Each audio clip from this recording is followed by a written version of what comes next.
My name is Noah Buntman. Was a board member with the KCA from 2015 to 2025.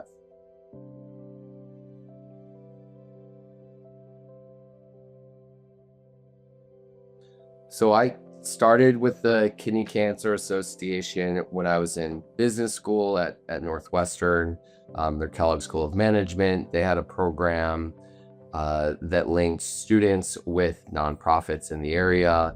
And I saw the KCA on the list of nonprofit boards that I could partner with, and that immediately stuck out. So I started that project in 2014 and was fortunate enough to be offered a position to join the board upon graduation in 2015.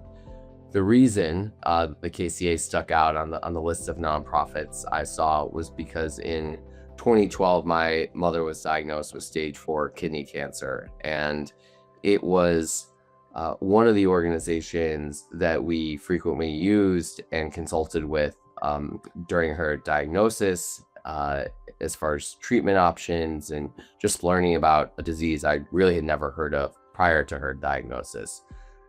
She passed away in 2013, and it was almost serendipity that I started business school and found out about this program, and KCA showed up on the list. And so any way to connect back to the organization that was meaningful and gave information and comfort and support for us as a family when my mom went through her diagnosis was going to be something I thought really meaningful. And I think I got more than I bargained for because of how this all ended up, and me serving the organization for 10 years as a board member.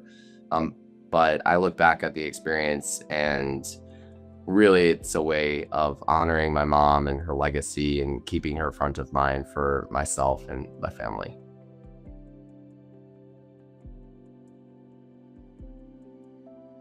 Some of the KCA's milestones, and there was a lot, I'd say, during my tenure as a board member for 10 years.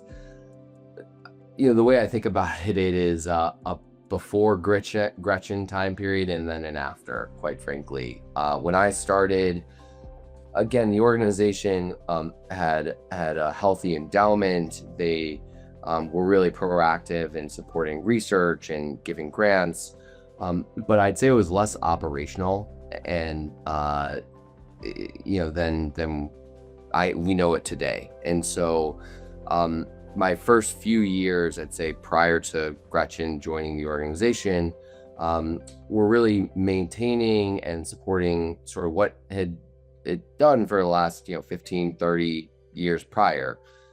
When Gretchen came on, I think there was a step function in its operational activity. And by that, I mean just thinking at larger scale about the programs we could offer, the support we could offer, the education we could offer, all across the board. It was an end-to-end transformation in the way the organization ran, operated, and touched the lives of a lot of people. So it was an amazing transformation to bear witness to, and I'm really proud of the work that we did.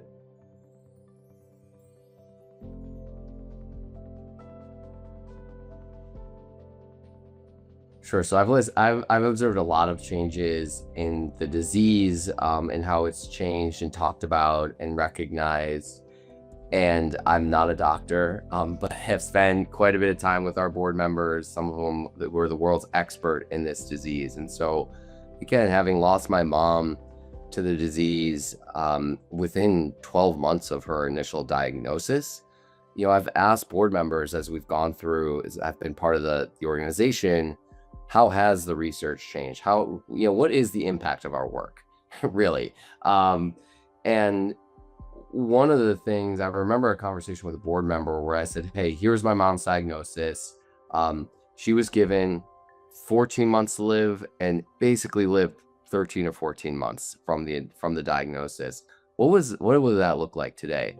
And his answer was probably 3. I mean, it's impossible to say exactly, but generally, she, instead of 14 months, probably would live another 4 to 5 healthy years and potentially another 10. I mean, that is astounding to me. That it's both heartbreaking because knowing that my mom, if she was diagnosed just 10 years later, would have that much more time. But it's also just a miracle to me, as far as what people's diagnosis looks like today, and the ability to live with the disease so much longer than just a few years ago.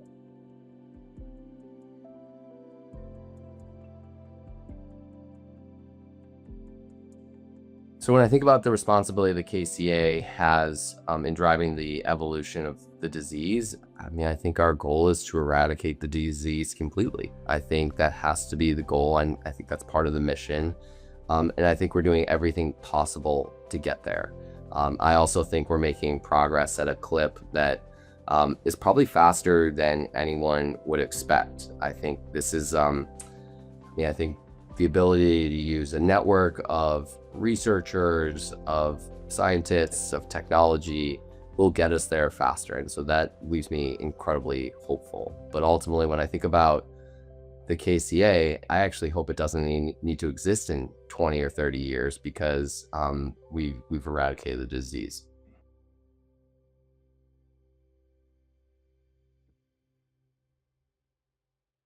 Personally, my time on the board has been one of the more rewarding experiences of my life. I mean, I think I've been surprised. It almost feels selfish because I feel like I've gotten more from the board than I've given to it. I've worked a lot of hours. It's a very active and working board, which I've loved. But truly, it's been a fulfilling experience, and the ability to stay close to the organization. Again, that was at a time for our family when my mom was going through her diagnosis, and just honor her legacy and keep her presence real. I mean, I'll give you a very specific example. I have three young children, and sometimes I have to take a board call at night, and they ask, who I'm talking to, and I'll explain to them the organization I'm working for and their grandmother, who they never got to meet, her legacy, and why I'm doing this. And so that keeps me very personally connected to the organization.